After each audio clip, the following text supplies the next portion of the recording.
Hola, benvinguts. Anem a començar amb aquest especial de la Batcova en el Còmic Barcelona. Primer de tot, agrair a Còmic Barcelona una altra vegada agrair el fet que confiïn en nosaltres per venir a fer un contingut en el Còmic Stream. És la quarta vegada. No ens acabem d'acostumar mai a estar aquí. I aquesta vegada fem un format diferent als que ens heu anat veient en aquest espai. Aquesta vegada serà un format d'entrevista. Tinc dos convidats molt especials. Són en Pep Prieto i l'Àlex Santaló. I aquesta xerrada l'hem titulat Amistat, Marvel i Cultura. I direu, Marvel? Sí, Marvel. Això és la Batcova? Sí, també. Però els conec personalment, tinc molt bona relació amb ells.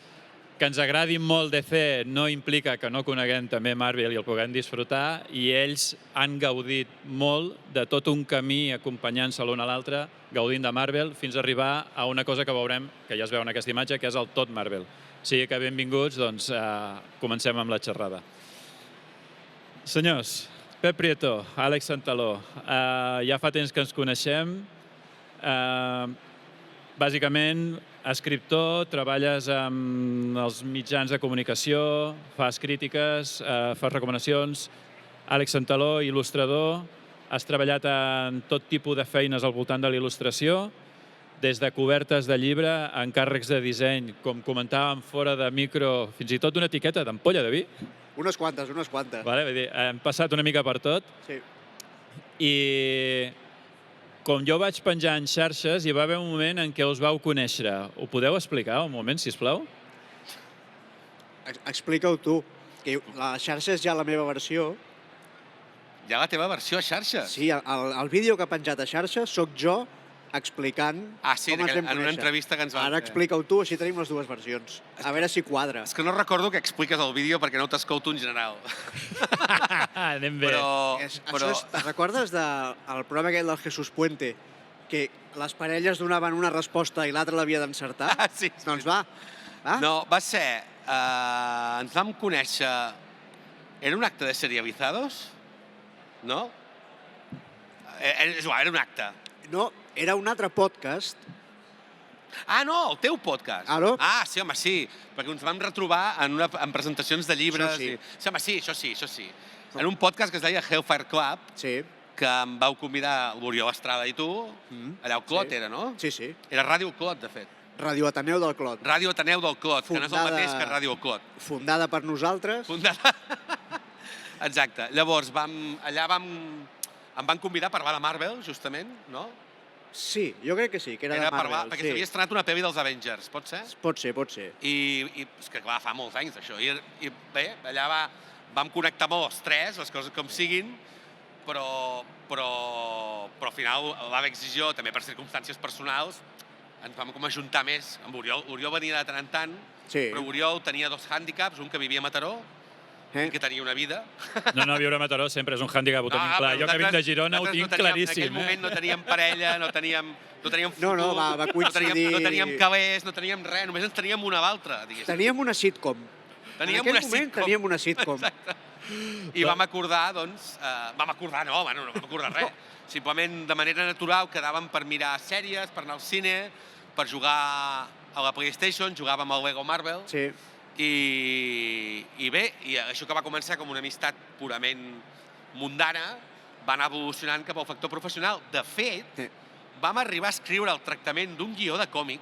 Sí. Te'n recordes, eh? No només el tractament, hi ha dissenys de personatges... Que ell dibuixava, jo escrivia, però va acabar en un deliri de borratxera de dissabte a la tarda. Sí. Però a tot això ja hi arribarem. Era només per escalfar motors, perquè veiéssiu que això ve de molt enrere, hi haurà moltes anècdotes, però tots han tingut una trajectòria fins que s'han unit per arribar al top Marvel.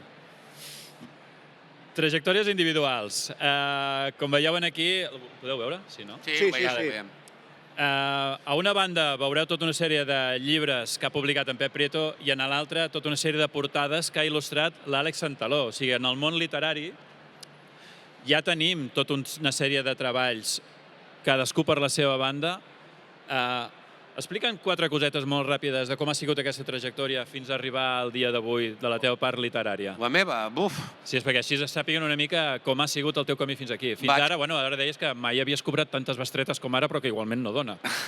Vale. No, és veritat, perquè la literatura en pots viure si dones una campanada molt grossa Premi Planeta. o ets traduït o guanyes un premi, efectivament, dels del milió d'euros.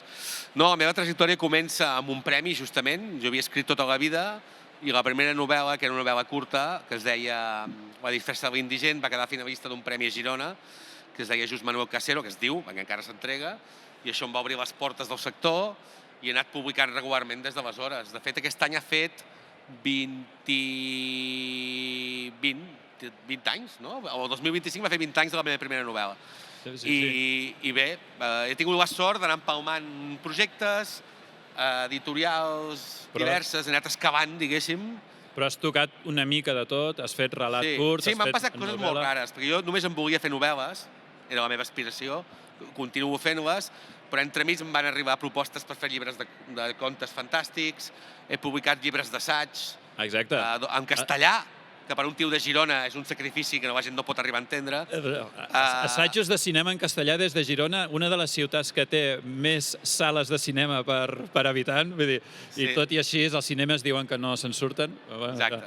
Llavors vaig fer això, llibres d'assaig n'he fet ja uns quants. Sí, hi ha tota aquesta col·lecció. Aquí surt la portada de 3, la del Poder Absoluto, el del Filo del Mañana, el Petita Gran Pantalla. Bueno, aquest era en català, mira. El Petita Gran Pantalla va ser un encàrrec de publicació a Badia de Montserrat.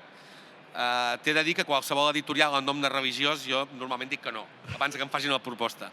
Però la veritat és que el projecte era maco i em va permetre parlar de sèries, que és una activitat professional que tinc i que mai m'havien demanat res de sèries, llavors va ser maco. I a més, en aquest camí, el 2015 és quan l'Àlex fem aquest... Ja, convergim.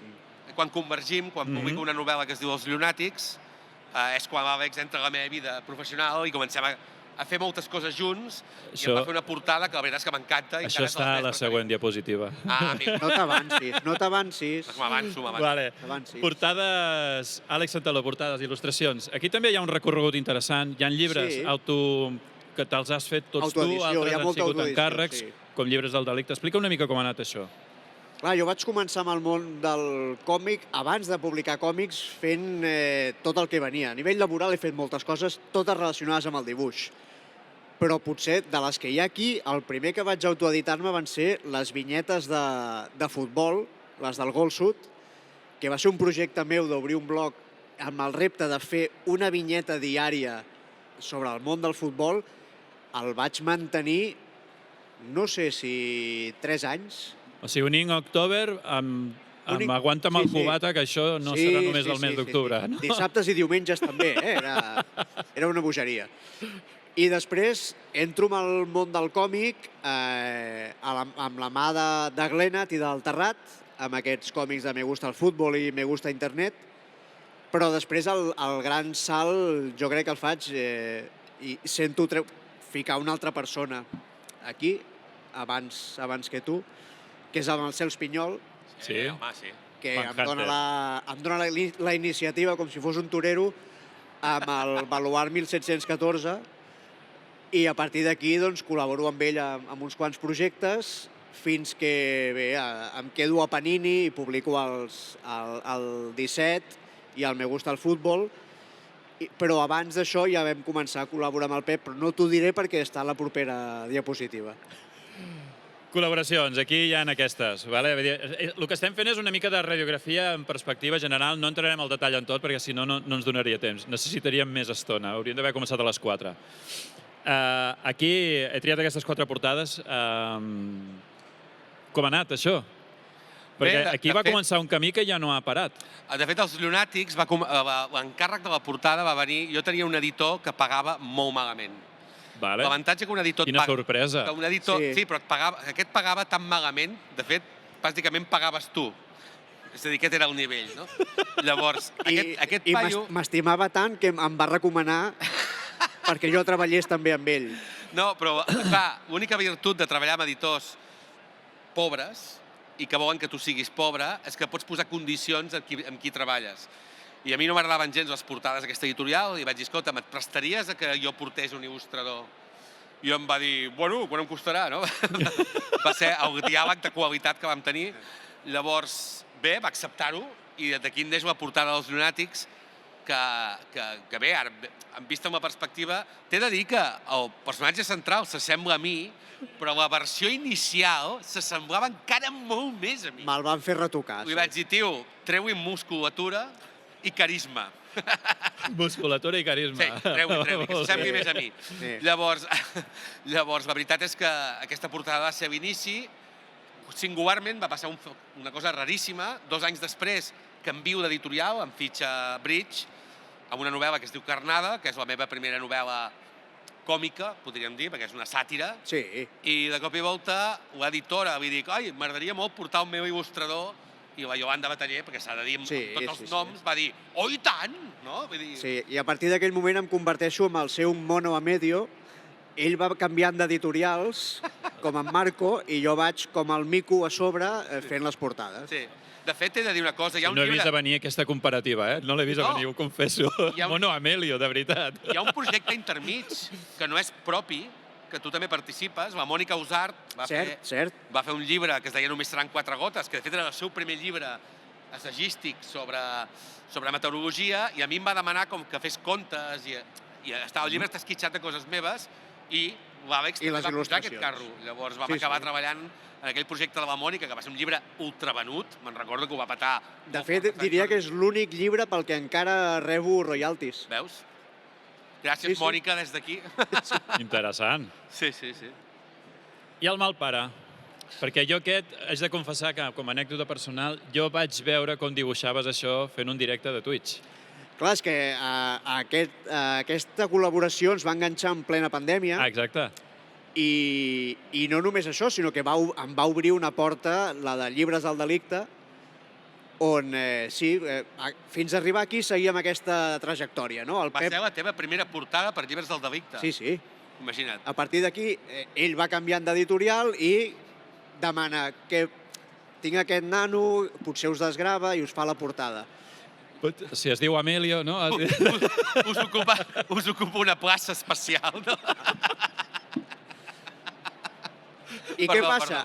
Els vaig enganyar prou com perquè després d'aquesta portada ja m'hi vaig quedar com a portadista oficial, no només de Llibres del Delicte, sinó que quan van obrir la branca de delictes juvenils també me la van encarregar, i quan van obrir Espècula també, i de fet és l'única feina que faig ara fora de la meva feina habitual. Recordo el procés de creació d'una portada de la línia juvenil en què el fons era a Londres. Sí.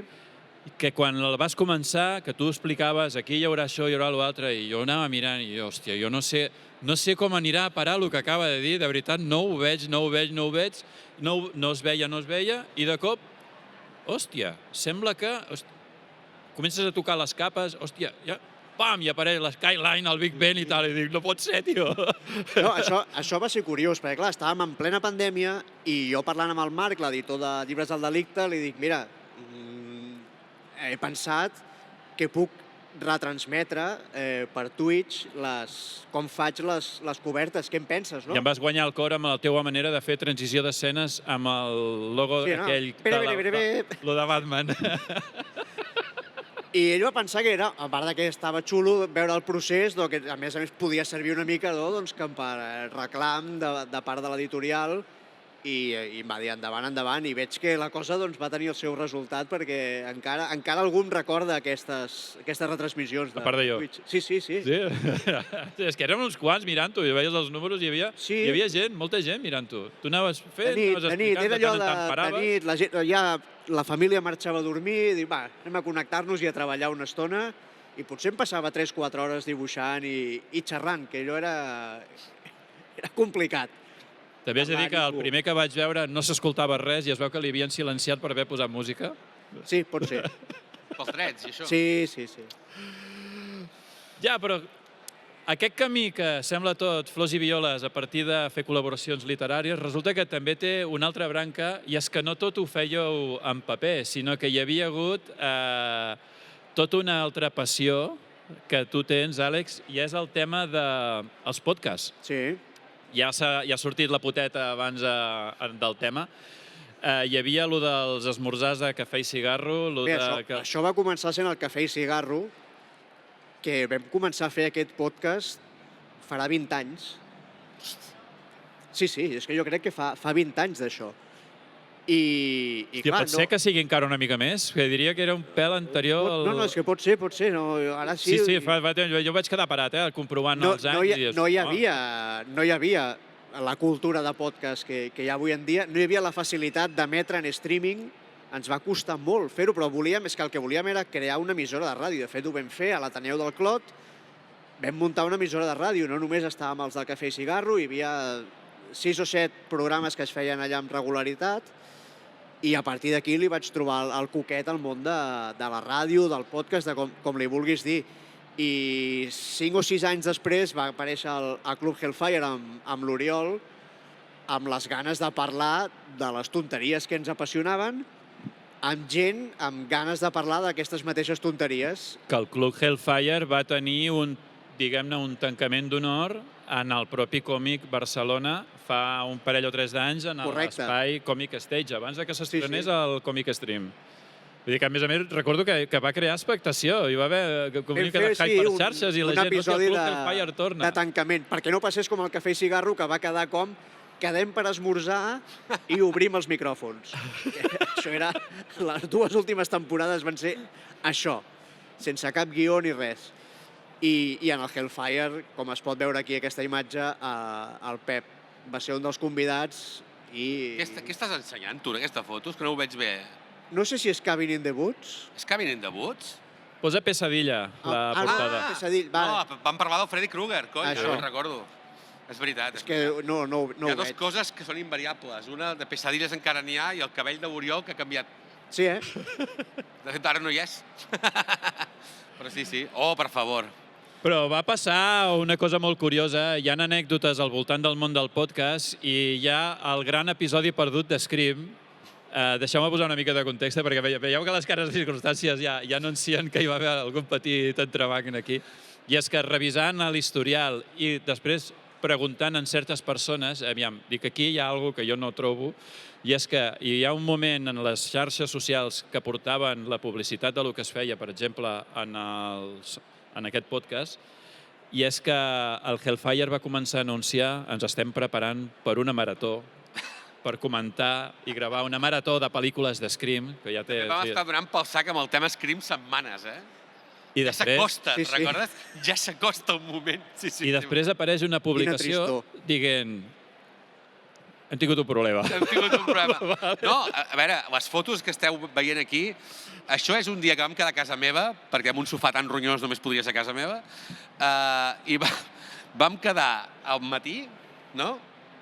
No sé quantes pel·lis vam veure. Les 4, ja t'ho dic jo, perquè en aquell moment, ara n'hi ha 7 de Scream. En aquella època eren 4, sí. En aquell moment hi havia 4. I vam veure les seguides, allò més en plan èpic, no? Fent-nos fotos, demanant menjar, una cosa més... Això després, quan publiquem el podcast, ja veuràs tu que ve acompanyarà. Fent tuits, anem per la primera, anem per la segona, anem per la tercera. Gravem, això vam gravar-ho allà a Gran de Gràcia, te'n recordes? No me'n recordo de res. Sí, allà a Lesseps, era a prop de Lesseps, però no me'n recordo. Per allà, sí. Llavors, sí, perquè em portava uns antros... Ah, sí, és veritat. Llavors, anem allà, gravem... No hi vam tornar mai més. És l'única cosa que vam fer allà. No, vam fer una de Star Trek. I es va gravar? I es va gravar. Bueno, veus? Llavors, Scream... Si necessites preguntar-ho, no anem bé. No, perquè recordo que va quedar bé. I vam gravar... No es va gravar. Ens va trucar Oriol, no s'ha gravat. Llavors, bé, hi ha les fotos que demostren... Sí, les fotos i la memòria d'haver vist les pel·lis, i ja està. Sí, és el nostre Blair Witch Project.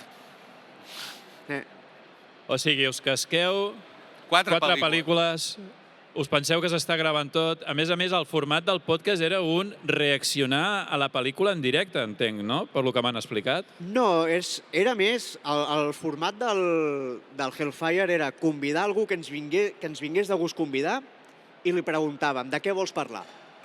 Llavors li fèiem el programa a mida. Va venir el Berto Romero, que li agradaven molt els zombis, li vam muntar un programa de zombis. va venir el Juan Rabonet, que volia parlar dels còmics de l'Espai de Marvel, la Silver Surfer, tot això, li vam muntar el programa a mida. El Pep va dir, hòstia, fem el d'Scream. Tranquil, et muntem el programa a mida, el que tu vulguis, parlem d'Scream. El gravarem? No. No. Però... I l'experiència que has viscut? El podcast va durar 2 hores, no? Segurament. Aproximadament. El no gravat. La suma de les pel·lícules són 8 hores. Això vol dir que hi ha 10 hores d'aquesta existència que no han servit per absolutament res més que per aquestes 3 fotos. Sí. Si t'ho pares a pensar. Bueno. Us vau arribar a plantejar repetir-ho? No. No, jo crec que és d'aquelles coses que no seria igual, no quedaria igual, l'experiència no seria la mateixa, no... Vale, el tercer element que va participar en això ha dit exactament les mateixes paraules que acabeu de dir aquí, vull dir, perquè això ho he comentat amb el propi Oriol. Perquè... Va ser amb qui em va confirmar com havia anat tot i, bueno, ho trobo que és sensacional, l'anècdota. Vale. És divertit ara. Sí, en el seu moment... En aquell moment va ser, Bueno. hòstia, en sèrio? Perquè a més va ser un cap de setmana, Sí, intens. Perquè clar, ajuntar agendes era complicat i bé, doncs és el que va passar. Mira'l, parlant del rei de Roma, aquí el tenim. Sí. Estàvem parlant de l'anècdota... Exacte, Oriol. Aquestes fotos s'estan projectant, Oriol, amb l'únic objectiu d'humiliar-nos. No té... Pel que va servir...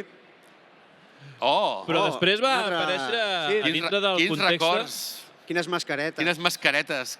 Apareix en el format de Gigamesh l'aparició del Soylent Nights. Explicar una mica com va sortir. També hi ha l'Oriol a la foto, Aquest jo no el vaig veure venir, de cop existia aquest producte, del qual recordo uns terribles problemes de connexió d'en Pep en la meitat dels directes que fèieu. Però perquè la idea no era fer-ho per Zoom, però ens va enganxar la pandèmia. Els que van fer en directe des de Gigamesh... Va ser el primer.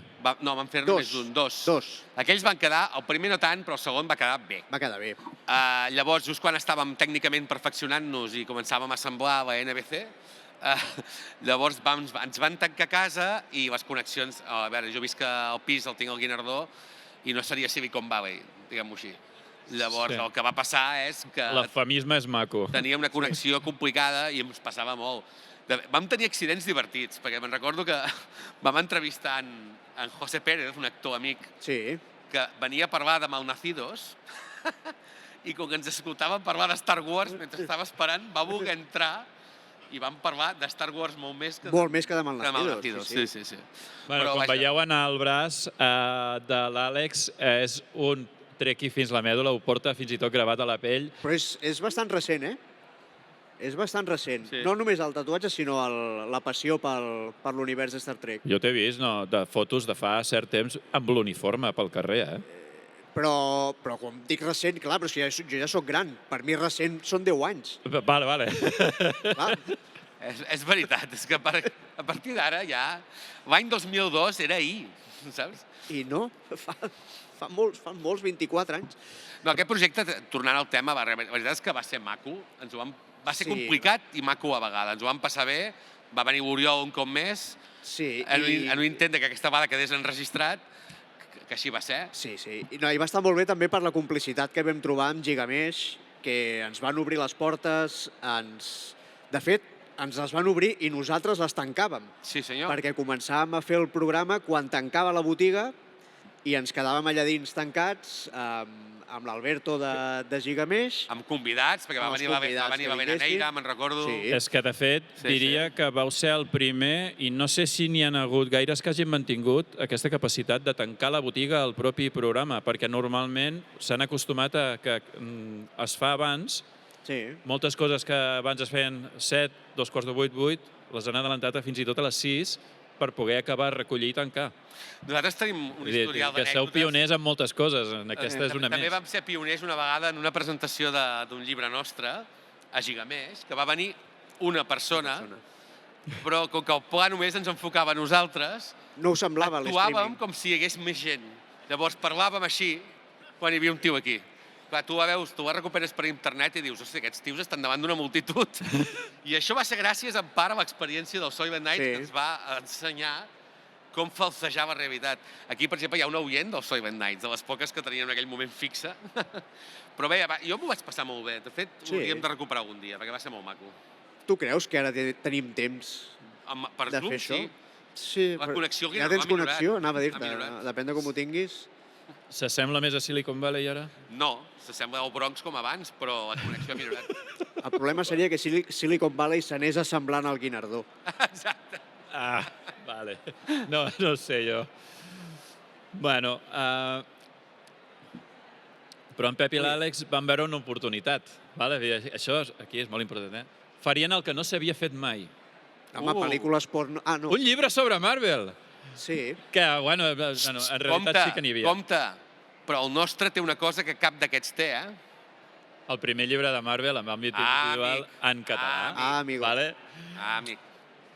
D'on va sortir això? Perquè un cop ja hem establert el context de tot aquest camí que havíeu fet per separat, que heu fet junts, la complicitat ja és absoluta, abarca diferents formats, des del podcast, en els llibres, als videojocs que he comentat, per exemple, per jugar al Lego, i apareix això. Sí, però això té un recorregut al darrere bastant important. Feu una 5 cèntims, sisplau. T'ho proposen a tu, oi? Sí, això va. La meva editora actual, perquè jo ja havia fitxat per columna, vaig escriure La dona eterna, que la portada també era l'Àlex, i després em va dir, escolta, abans de fer la següent novel·la, m'agradaria fer-te un encàrrec d'alguna cosa de cultura popular. I la conversa va ser, vols fer un llibre de Joc de Trons? I jo li vaig dir, no. I em va dir, va, estàs acomiadat. No, no van així. Em va dir, doncs què ho vols fer? I jo li vaig dir, hòstia, posats a triar un tema de la iconografia popular, seria o Star Wars, però sobretot Marvel, però ho voldria fer en català, i ella mateixa, que coneixia la nostra relació, no em va acabar de dir-li res, em va dir, és un llibre que faries amb l'Àlex, suposo, no? I va ser com, uah! Ja tenim una marca feta. Exacte. Llavors, quan jo ho vaig trucar per dir-li, escolta, hi ha això sobre la taula, recordo de pensar, fins que no signem no ens ho creurem, perquè estaven encarregant una cosa que és la que ho fèiem en la nostra relació personal dia rere dia. Sí, és que això són... No, acaba. No, perdó, anava abans d'una anècdota. Has de puntualitzar. El dia que ens envien el contracte per signar digitalment, que va ser una d'aquestes coses friquis nostres, jo estava esperant la Marta davant del Salvador Espriu, obro, el truco, tio, tenim el contracte. Semblàvem Beavis i Butthead, Ens pagaran per escriure aquest llibre, tio! És molt fort, tio! Ens pagaran per transcriure les nostres converses telefòniques. Per escriure les nostres merdes en un llibre editat per Planeta. O sigui, increïble. Llavors, me'n recordo de 1, 2, 3, i vam signar a la vegada. De debò? Sí, perquè... I després vam demanar hora a una capella de Las Vegas per casar-nos. Però... No, però el que anava a dir, això no, però el llibre el vam seguir parlant i tal hores abans de la meva boda. Senyor, sí?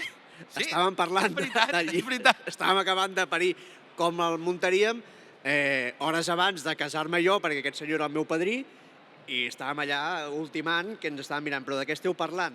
Que ara teniu això. No, però espera, com ho fem això? Com organitzem? Però jo aquí veig un problema de prioritats una mica descabellat, no? Però ja ho saben. O sigui, el dia del casament, de debò? A casa ja ho saben. És a dir, tant la seva parella com la meva ja ens van conèixer que nosaltres ja hi érem. Vale, interessant, sí. Llavors ja saben que això funciona així. Sí, cada una sap que hi ha l'altra. Sí. De fet, a més, hem fet una trampa, que és ajuntar les dones, ajuntar els fills, perquè es coneguin i es caiguin bé, així tenim una excusa collonuda per continuar parlant de les nostres merdes sense que es noti. Però ho continuem fent. Si no ho hem de fer d'amagat, per telèfon... Exacte, no com abans. Amb qui parles? Amb el Pep? Sí, deixa'm. Sí, clar, tu imagina't tot això, de cop i volta, ens ofereixen aquest llibre. Projecte. Un projecte difícil, perquè no podia era en català, no podia formar part de les publicacions de la pròpia companyia, perquè jo tot ho viu amb això, ja ho coneixeu, suposo, no? Però Disney té una part de la drets de Marvel, una part és de Marvel Berlín, era Alemanya, que sí? Berlín era qui portava el tema d'Europa. Exacte. Llavors, El que passa és que si volies, per exemple, fer servir còmics, els drets els té Panini, però Panini Itàlia és qui ho gestiona. Llavors havies de parlar amb Panini d'Itàlia. o sigui, Panini aquí ens va donar el suport des del minut 1, Sí, Ens va sí, dir, sí. ens encanta, en català no hi ha res, tireu milles, a més vosaltres sou les persones Clar, a indicades. més, ja havíem col·laborat. Jo havia editat en Panini, l'Alejandro Martínez Viturti era el meu editor, també era l'editor de Marvel. Sí, o sigui, conèixer-te personalment amb l'editor de Panini ja facilitava aquest pas. Però, La veritat esclar, és que va ser molt a fàcil. Itàlia són d'un altre tarannà. És una altra gent, no? Sí, Sí, de fet, sí. la pròpia editorial nostra ens va avisar que era un merder de cava ample i que hi havia unes normes que havíem de seguir. La norma bàsica no l'havíem de seguir, és a dir, podíem fer el llibre que ens donés la gana. La idea que vam tenir per diferenciar-nos d'altres llibres de Marvel era ningú ha fet un llibre sobre tot l'UCM i Lo tot anterior. el que va venir abans. Clar, és que a dir, La idea en principi era fer de l'UCM, sí, però no sabien a qui li havien demanat. Llavors, A vam Pep i a començar, l'Àlex. vam començar a fer llista i diem, home, tirem més enrere. I vam cosa tirar... que Marvel ha acabat fent. És a dir, curiosament, el llibre surt abans de saber-se que... Tot el que- multivers. Que de cop i volta les pel·lícules del Sam Raimi serien canon, diguéssim. Van passar coses després que ens van donar una mica la raó, diguéssim, sort, perquè si no... Sí. Però vam anar molt enrere, vol dir que el llibre comença l'any 40, quan es produeixen els serials de Capità Amèrica, no? Llavors vam intentar abastar tot el que es havia passat de Marvel durant 80 anys d'història i això ens va fer descobrir moltes coses. Sí, Per i tant. exemple, que no hi ha cap bona adaptació de Marvel fins l'any 1998, Sí. Blade. pròpiament dit, amb Blade. Sí. Sí que hi ha coses interessants, curioses, telefilms, un Doctor Strange del 70... Però també- molt telefilm. Però Ja, parlar, però però no parlar sortien. d'això... Uah, el però telefilm parlar aquell, d'això jo he vist va aquest ser- telefilm. No pots dir que és bo. No, ningú va dir... No, hem dit curiós. És que fins llavors, segurament, l'única pel·lícula Marvel que arriba al cinema és Howard el Pato. Sí, que no és ni Marvel, de fet. Clar, però És George Lucas utilitzant el seu poder nepotista, que és el que ha utilitzat des que va néixer, per apropiar-se d'una marca, però sense cap tipus d'aspiració de fer la paraula Marvel. No, perquè... Només surt al final en petit. És a dir, llavors l'altra cosa és que ens va fer veure... A veure, per exemple, hi ha coses que no són bones pel·lícules, però tenen un registre emocional per tu. El Capitán Amèrica de l'any 89, La que tira el Sí, que va a Itàlia, no? El frisbee. el Frisbee... Sí, mare meva. És una pel·lícula que es va quedar sense diners a mitja pel·lícula, que la van haver de rodar de males maneres. I a més, el seu protagonista és el fill de J.D. Salinger, de l'escriptor. És a dir, coses curiosíssimes.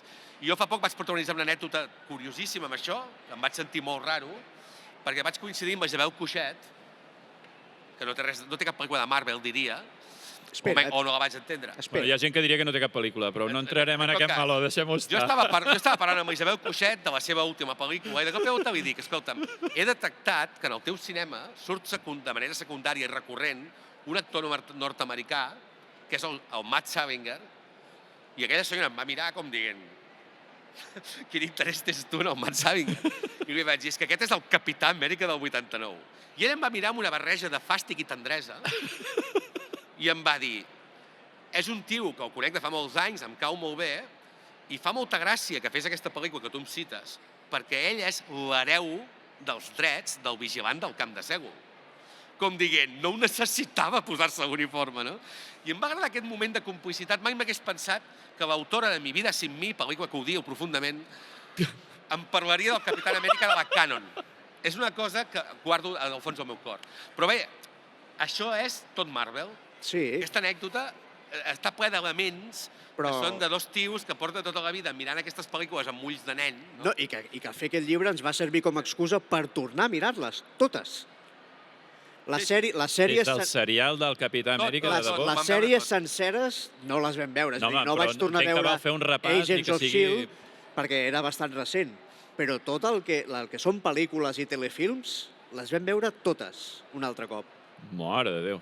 Ah, si fas una feina, la fas bé. Vam haver de fer molta arqueologia i la veritat sigui dita, algunes coses, a més, vistes amb la perspectiva de l'UCM i tot el que ha passat, ens va permetre fer un llibre, jo crec, dintre la subjectivitat que és, perquè Sí. és un intent de fer una crítica constructiva a allò que ens agrada i allò que no ens agrada, però també ens ha permès reivindicar coses que en el seu dia no se li van fer prou cas. Per exemple, el Punisher Warzone, que és aquesta seqüela de la pel·lícula del Thomas Jane, que ningú li va fer punyetero cas, vista amb la Va fotre una espinyada de recaudació Sí, però de a veure, les que no té precedents. però la veus en perspectiva i és millor I és- pel·lícula del Punisher que la del Thomas Jane. I tant. I tant. I és molt bona pel·lícula. I que la del Molt. Dolph Lundgren, que tampoc és tan dolenta, la del Dolph Lundgren. Però, és a dir, hi ha pel·lícules que gràcies al llibre, traçant aquest relat itinerant per la història, també les veus, home, té molt mèrit intentar fer, no sé, no? Fins a quin punt heu sigut exhaustius? Per exemple, has parlat del d'en Thomas Jane. Vau incloure aquell curt que va treure Sí, posterior? se'l També hi és, Funciona. vale. No hi Els és... que siguin molt no hi és com a friquis del fitxa. tema hauran entès la referència. Per tant, qui vegi això, que Hi ha de repassi tot. aquest capítol. Hi ha els telefilms del Capità Amèrica dels 70, que en lloc de portar una màscara porta un casco de moto i un escut transparent, Sí. Sí? que l'actor era un antic culturista, que de tan mal actor que és, converteix Dolph Lundgren en Orson Welles, i després, bueno, cosetes que vam trobar, bueno, Sí, vam des de trobar sèries moltes. que ja ningú recorda, no? Intents. Sí, molts Sèries. intents dels 90, sobretot dels 2000, de fer sèries amb el món dels Què vam fer aquella mutants. No me'n recordo. X, Mutant, no sé. hi havia Mutant X. Mutant X. Hi havia molta sèrie d'aquella època que van intentar, tenien els drets, la Fox, del tema dels mutants i volien treure qualsevol cosa que poguessin rascar amb l'excusa de posar-hi la X, a veure si la gent s'hi enganxava i no funcionava. Entenc que vau haver de marcar en algun moment, vau haver de traçar la difícil línia vermella de dir, entre el cinema asiàtic o pakistanès? Vam citar particularitats, sobretot hi ha una introducció que parla de les diferents manifestacions de la japonesa, la pakistanesa... Home, l'Spiderman japonès, Sí. perdó, és mític, Com que- molt reivindicable, Molt reivindicable. També parlem d'algunes sèries d'animació, però clar, no vam tancar l'animació perquè se'ns en anava. És a dir, vam parlar de les pel·lícules del nou univers, vam parlar d'algunes sèries com M.O.D.O.K., que sí que entraven, o Jo soy Groot, Sí, que sí que entren més. o la de Vengadores, de Earth Mightiest Heroes, que Exacte. per mi és una sèrie meravellosa a reivindicar. Al final vam dividir-ho, vam fer un tipus de llibre amb fitxes de les pel·lícules i les sèries, però el que vèiem que se sortia, el que dius tu, no? Que havíem de posar una línia, Sí, clar. doncs això vam fer un article introductori parlant de tot aquest tema i fent una prèvia al que vindrien a ser en Blade, que seria la primera pel·li amb la que obrim les fitxes. Per mi, sense Blade no hi hauria hagut Infinity War ni Endgame. Vull dir, entén-me, sense aquell Blade que canvia la manera de fer aquest tipus de cinema, Sí. Sí. va obrir la possibilitat de que hi hagués tot un altre tipus de cinema que es havia fet Batman 89 i allà es va quedar amb lo d'en Schumacher, que Déu-n'hi-do, amb el Batman i Robin, Sí, vale? sí. Però arriba Blade i diuen, ei, hòstia, es pot fer això. I apareixen altres coses. L'UCM tarda uns anys a arrencar a partir d'aquí, però clar, arriba Però veus, Iron Man, arriba Però Capitán Amèrica... allò que dèiem dels anys, des de Blade fins a Iron Man hi ha 10 anys. Ara, vist amb la perspectiva, no sembla una distància tan gran. És que fa molt més d'Iron Man ara Clar.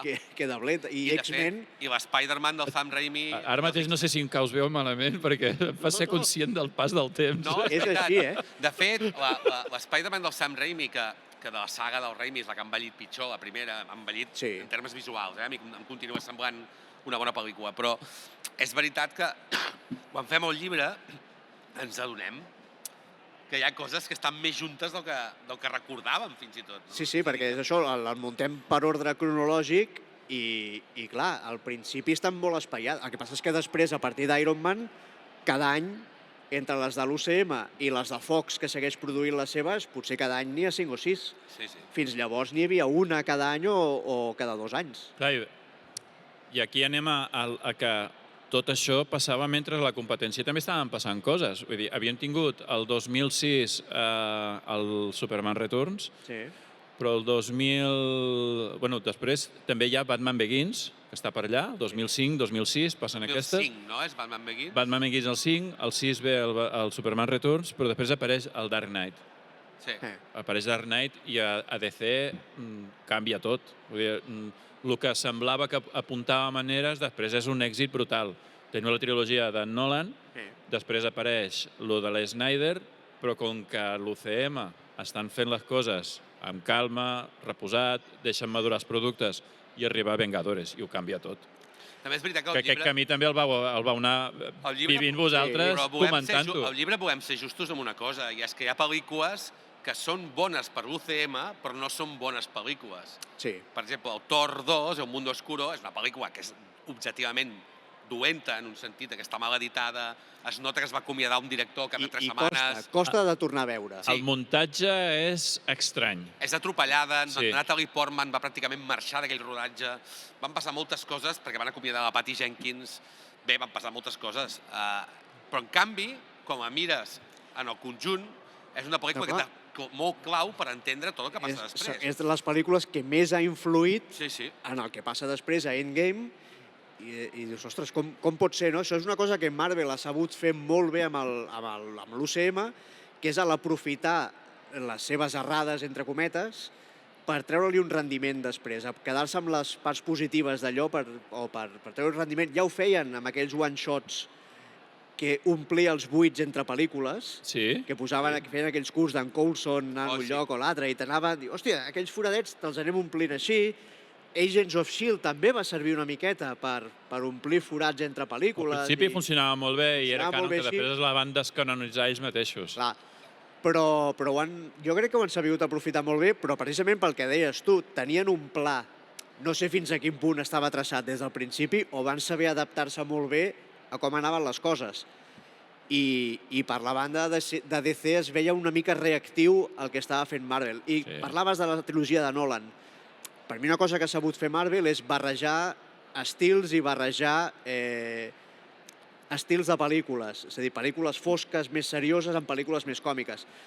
Podria haver aprofitat el Batman de Nolan i ajuntar-lo amb un Superman potser una mica més lluminós i més còmic. No hagués estat malament, però semblava que no volien barrejar aquestes coses. Exacte. De fet, és un error que estan tornant a cometre, Sí.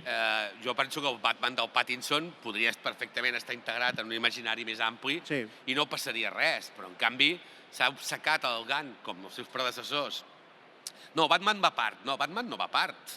De fet, la prova, la mort del DCU, tal com ho coneixem, en part és culpa de no tenir un Batman central. Sí. És a dir, Batman no pot ser un company de cartell d'un altre tio. Però també hi ha Però ha de poder funcionar amb aquest altre tio. Però mira, ara et diré una cosa. Igual que jo faig servir molts cops l'argument quan em parlen de que aquesta pel·lícula de Marvel no té res a veure amb les altres, l'estil és molt diferent. Mira, quan surten cada dimecres els còmics, tu vas a mirar què ha sortit i si tens Marvel, doncs tens còmics de Miss Marvel, les Campeones, que tenen un tipus de públic, i tens el Punisher, que té un altre tipus de públic. Les pel·lícules no totes estan fetes pel mateix tipus de públic. Exacte. I a tu t'agradaran unes, t'agradaran altres, o t'agradaran totes, o no te n'agradarà cap. Però no han de ser totes iguals. I això és un paral·lelisme entre els còmics de Marvel i les pel·lícules de Marvel. Potser DC hauria d'haver aprofitat això, perquè DC té aquesta cultura dels Elseworlds, que tenim molts Batmans. Això també ho tenen amb el món dels còmics.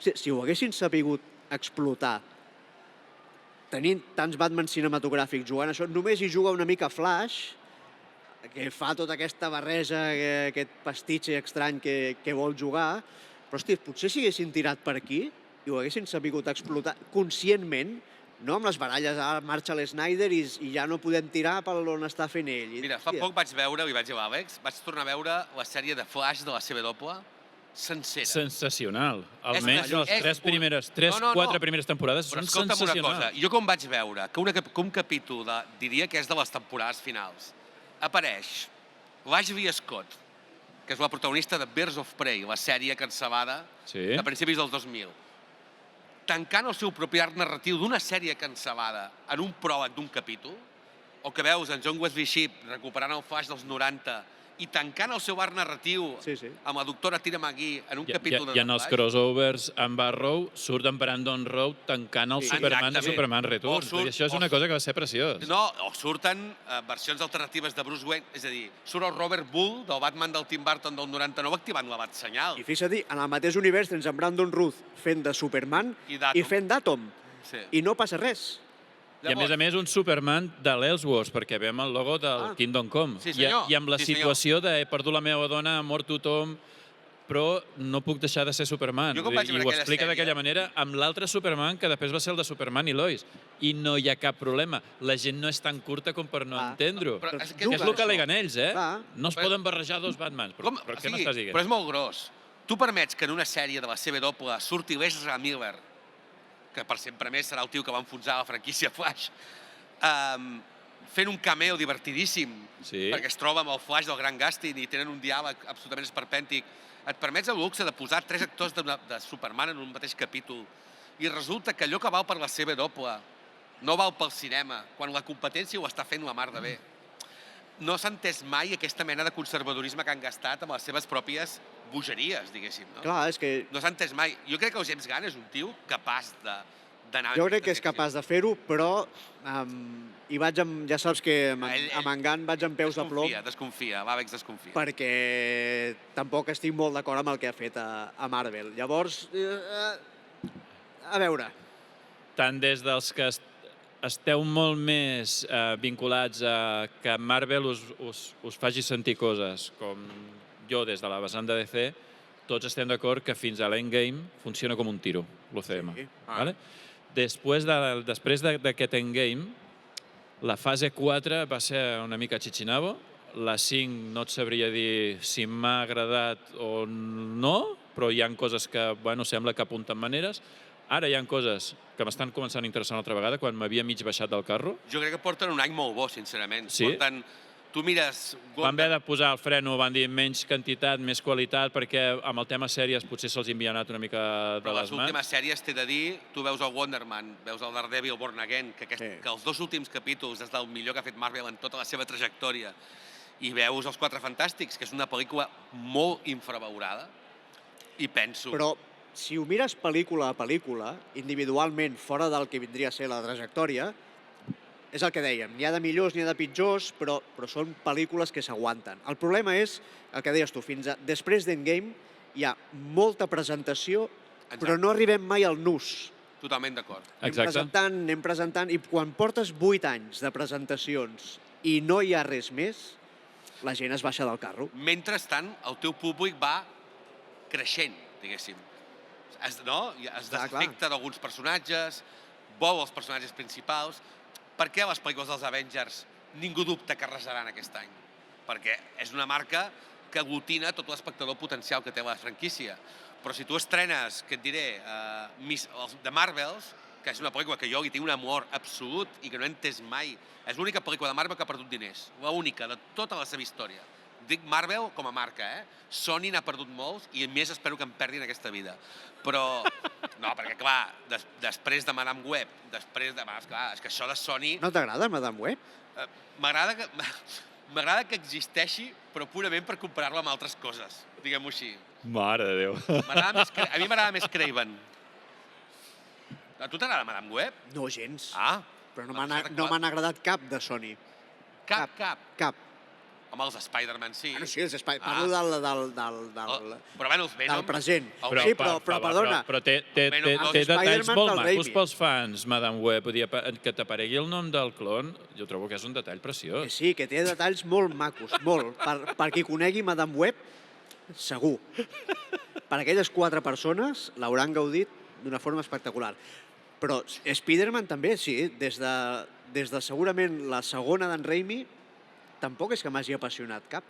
A mi m'agrada molt... Ja saps que jo amb en Garfield tinc un problema com a Peter Parker. Amb en? Amb en Garfield. Ah, sí. Sí. Peter Parker no te'l poden presentar anant amb skate i saltant i aquestes coses. No, és un nerd. Estic d'acord. Jo en aquells primers minuts ja vaig sortir de la pel·lícula, ja no me'l vaig creure i ja no m'he cregut ja res més. A mi les d'en Holland m'agraden, t'he de dir. Les 3, la veritat. Però ja les considero Marvel. Amb en Holland han fet el procés de deconstruir-lo fins a arribar a l'inici del clàssic una altra vegada. A veure aquesta vegada... Punta manera, a mi el trailer m'agrada molt. Sí, a veure cap on va, però per primera vegada jo tinc ganes de veure'l sense una carabina, que no sé fins a quin punt el veurem, perquè no sabem quin paper hi haurà d'en Punisher, d'en Hulk, però primer el veiem amb l'Iron Man, després el veiem amb en Mysterio, després amb el Doctor Extraño. No hi ha una pel·lícula de Spider-Man sol. tinc ganes de veure fins a quin punt el deixen volar sol i no li posen algú al costat a veure que ja no té edat de que l'orientin tota l'estona. No, clar, han de fer madurar el personatge, és que al final... A més, han passat totes les gràcies, no? Ja que hauria d'haver... Sí. No, a veure, jo, sobre això que deies, és allò que deia... O sigui, hi ha pel·lícules de Marvel que són de nínxol, però les has de posar en context. És a dir, és com les sèries, no? Me'n recordo que quan es va estrenar Hawkeye, la gent deia, aquesta sèrie tampoc té un nivell, perquè esperàveu, és una sèrie nadalenca, a més, té un to, és el descobriment del personatge d'ella... Ja, perdona, però el còmic de David Aja en el que es basa Hawkeye, per mi és un molt bon còmic. És una meravella. I la manera en com han adaptat coses d'aquest còmic, que no són una translació literal, perquè s'aprofita també de les coses de l'UCM. Trobo que és sensacional. I per mi funciona com un tiro. I Echo allà en funciona, en la seva sèrie no. Allà Echo funciona, és veritat. Allà Echo funciona molt bé. Sí, no, i ja et dic, i a veure, i tu mires WandaVision, és a dir, el que han fet amb aquesta sèrie, qui s'ha atrevit a fer una sèrie com aquesta? Hosti, que fins i tot les dates del calendari donaven informació, allà estava tot molt rodat. Era tornar a Lost, que t'havies de fixar en tots els detalls, amb els números, tot. Jo, per exemple, mira, hi ha un exemple, la sèrie de Bagata, no? És una sèrie que en principi podia agradar als fans d'un imaginari concret, però no era una sèrie per satisfer la demanda del fan de l'UCM. Però tu la mires i funciona a tots els nivells. La prova és que la pot veure algú que no sàpiga res de Marvel i passar-s'ho bé amb aquella sèrie. És que la majoria, deixant de banda segurament... És que la desvincules de Marvel, que es podria fer, i funciona. I funciona molt bé. Si deixes de banda Loki i WandaVision i els pel·lis que venen directament de les pel·lícules... Mira, el cas d'Àgata me va molt bé per tirar un cable a algo que no hem vist, o sigui, no, la comparació no és justa, perquè no s'ha fet i no ho hem vist, però que a priori, amb el que has dit, es podria aplicar a un dels productes que han de venir de DC, Lanterns. Un True Detective que no sé què... Sí, però fixa la reacció de Lanterns. Tu llegeixes xarxes socials i sembla no només que hagin vist ja Lanterns, sinó que ells siguin Lanterns. És que hi ha poc cua, I han condemnat Lanterns abans de que l'acabi. Primera una cosa, una sèrie on surt en Kyle Chandler, respecta-la. Vale? És l'entrenador de Friday Night Lights. Aquest senyor com si fa una sèrie que és el papa de Roma. La mirarem igual, és igual. Però l'altra cosa és una sèrie d'HBO. Jo vull recordar, aquí en públic, que quan es va estrenar Watchmen, tot eren pors i suors fredes, però Watchmen es menja la pel·lícula del Zack Snyder. És una sèrie meravellosa. La complementa, la tanca... Sembla que està arribant el moment de cancel·lar aquest directe. Està criticant Watchmen de Zack Snyder. No critico Watchmen. Segurament és l'única pel·li bona que ha fet Zack Snyder. No, Zack Snyder... Un moment. No, juntament no. Amanecer de los Muertos és la bona. Però Watchmen, la sèrie, fa allò que l'Snyder no fa, que se'n diu inventar. Vale. Estem d'acord o no? Sí, estem d'acord. Ell fa una rèplica cinematogràfica molt valuosa i virtuosa d'unes vinyetes, té mèrit, també et diré, el Director's Cut dura 4 hores i li sobren 2, però això és a part, perquè una pel·lícula és una pel·lícula i un còmic és un còmic. Ara, la sèrie de Watchmen és una autèntica obra mestra. Perquè sense semblar-se res, agafa una herència dificilíssima de replicar i et fot una metàfora del món modern que et diria que fins i tot amplifica la del còmic original, no? Perquè el còmic original està escrit en un moment històric i geogràfic concret, etc. Què vull dir amb tot això? Que HBO juga a una altra lluita, diguéssim. És una altra marca. I això de Lanterns, és que encara que no m'agradi Lanterns, penso dir públicament que sí, només per tocar els nassos a qui no els agrada Lanterns. Per tant, agafaràs la figura de hater dels haters. Sí, a més, de què us queixeu de Lanterns si l'únic Lantern que hem vist fins ara és la castanya aquella del Ryan Reynolds, que només té gràcia quan el propi Ryan Reynolds se'n riu d'ella. No s'entén que critiquin Lantern. Deixa'm que trenqui una llança a favor de la sèrie animada de Green Lantern, una meravella en producció d'en Bruce Timm, que també va passar desapercebuda. Han tingut ja... La coneixem 4 gats. Ho comento per als que vegin això. I han tingut un parell o 3 de converses amb l'Àlex destacant certs productes d'animació. Recordo tenir una conversa en la que tu em deies meravelles del The Batman del 2004, de la sèrie dels X-Men i d'algun altre producte com Spider-Man, i ara en rescates la de Green Lantern. Vull dir, feu cas a el que diu l'Àlex. Ell que ve del món de la il·lustració sap valorar els bons productes d'animació. Hi ha moltes sèries d'animació que han passat desapercebudes o altres que han tingut la mala sort. Hi havia la d'Avengers de Earth Mightiest Heroes, que van coincidir amb l'auge de l'MCU i se la van carregar per transformar-la en una sèrie que adaptava les pel·lícules a l'animació. És a dir, una sèrie que venia adaptant els còmics, que era una meravella, que ho feia amb un respecte tremendo per la història original, se la van carregar per convertir-la en una que adaptava les pel·lícules. I això va fer que perdés tota la qualitat. I si trenquem llances, la de Green Lantern, amb una animació que en 3D, animant els dissenys d'en Bruce Timm, portant-los al 3D, té un guió que és una meravella, és una de les primeres sèries d'animació de gènere de superherois que jugava a una narrativa de tota una temporada, no a l'episodi per episodi. Correcte, sí, tenia una trama contínua molt interessant. I és molt interessant, és molt divertida, és molt dramàtica, que també em va sorprendre en el seu moment de dir, uah, estan anant a tope. No és ben bé per nens, estem absolutament d'acord, sí. Però és meravellosa. I amb Lanterns d'HBO, jo, mira, si juguen a desmarcar-se de l'univers tonto d'en James Gunn, que a mi això és el que més mal em fa, el portar-ho tot cap a aquell cantó, doncs millor que millor. Però jo tinc ganes de veure una aventura dels Lanterns adulta. Ens sap molt greu perquè tindríem Xitxa aquí per parlar molta més estona. Ja ens han indicat des de la taula que hem de parar ja.